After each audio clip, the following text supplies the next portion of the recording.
नेताओं ने विचार रखे, समाज के लोगों ने विचार रखे, क्योंकि आज 8 मार्च है और 8 मार्च के दिन हमारा जो आसमानी झंडा है इसका जन्म हुआ था और उसे मनाने के लिए हम सब एकत्र हुए हैं। उसके लिए भी बहुत बहुत बधाई देना चाहता हूं और आज शिवरात्रि है, उसके लिए भी बहुत बहुत बधाई देना चाहता हूं और आज महिला दिवस भी है तो उसके लिए भी बहुत बहुत बधाई देना चाहता हूं, क्योंकि तीनों, चाहे शिवरात्रि हो, चाहे महिला दिवस हो, चाहे झंडा दिवस हो, सब एक ही दिन पड़े हैं। तो बड़ा सौभाग्यशाली है कि तीनों का संगम एक साथ हुआ है और हम सब लोग यहां बैठे हैं। भीम अनारे जी से मैं कह भी रहा था, मैंने भाई डेट रख तो रहे हो आप, ऐसा ना हो कहीं आचार संहिता लग जाए और मैं आपके बीच में उपस्थित ना हो पाऊं।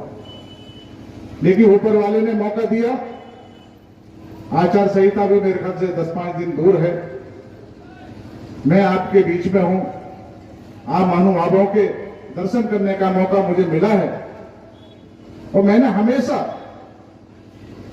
कोई वर्ग हो, मैं इंसानियत से मोहब्बत करता हूं, मैं विशेष वर्ग से, किसी जात से, किसी धर्म से मैंने आज तक मोहब्बत नहीं की। 1.5-2 साल का कार्यकाल, 1.5-2 साल का कार्यकाल आपके बीच में रहा। पहले भी मैं आपके जनपद का ही वासी हूं, मैंने कभी किसी जातवाद को तो आगे बढ़ावा नहीं दिया, ना तो लोग किसी धर्म को बढ़ावा देते हैं, किसी जात को बढ़ावा देते हैं। मैंने बराबर सबका सम्मान किया, क्योंकि हम इंसान हैं और इंसान होने के नाते सब हमारे हैं। आज भगवान वाल्मीकि जी हैं, आपके भी हैं, हमारे भी हैं, इनके भी हैं, क्योंकि जातियां बाद में आई, भगवान पहले आए। भगवान पहले आए, जब भगवान होंगे तो मैं समझता हूं जातियों का कोई मतलब नहीं होगा। आज हम कर्मों के आधार पर जातियों में बांट दिए गए हैं। कोई किसान नहीं कर रहा है तो किसानी में काम किसान हो गया, कोई धोबी का काम कर रहा है तो धोबी हो गया, कपड़े धोने का। तो इस तरह के हमें जातियों में बांटा है कर्म के आधार पर, लेकिन हम सब एक हैं। और सबसे अच्छी बात, हमारा जन्म उस भारत में हुआ है जिसमें अनेकों प्रकार के लोग रहते हैं। हिंदू, मुस्लिम, सिख, ईसाई सब लोग इसमें रहते हैं।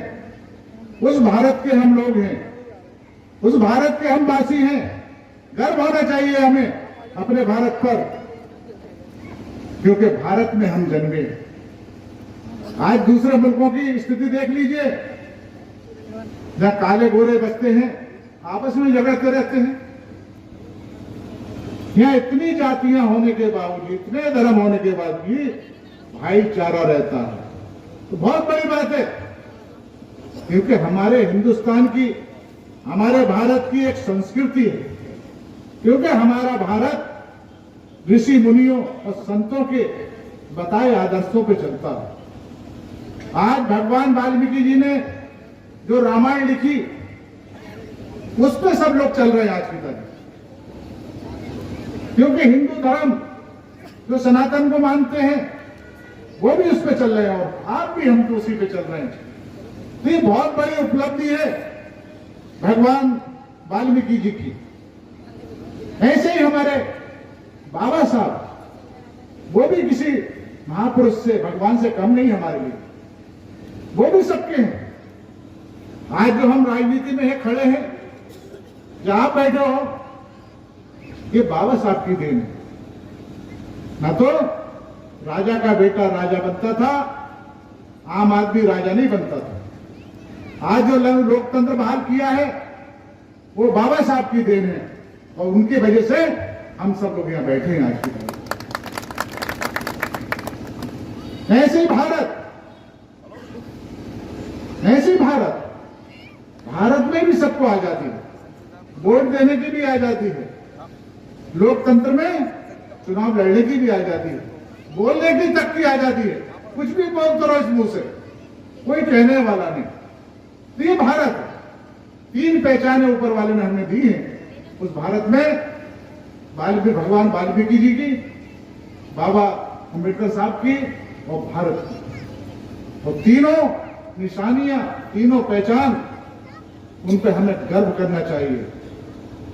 और झंडे की बात चल रही थी, झंडा आसमानी हम लोगों का है, भगवा भी हमारा ही है, हरा भी हमारा ही है, क्योंकि झंडे से पहचान मिलती है। मुसलमानों को देखा होगा हरा झंडा होगा, सनातन मानने वालों का भगवा झंडा होगा, लेकिन ये पहचान दिलाता है। और जिस समाज की पहचान नहीं होती वो समाज गायब हो जाता है, गुम हो जाता है। तो इसलिए महापुरुषों को याद करने के लिए आप लोगों को पहचान बनानी पड़ेगी और रखनी पड़ेगी कि हमारे महापुरुषों ने हमारे लिए क्या किया। हमने तो जिंदगी गुजार दी, लेकिन जो नन्हे मुन्ने बच्चे हैं, इन्हें अपना इतिहास नहीं सिखाओगे तो हमारे पूर्वजों के बारे में भूल जाएंगे।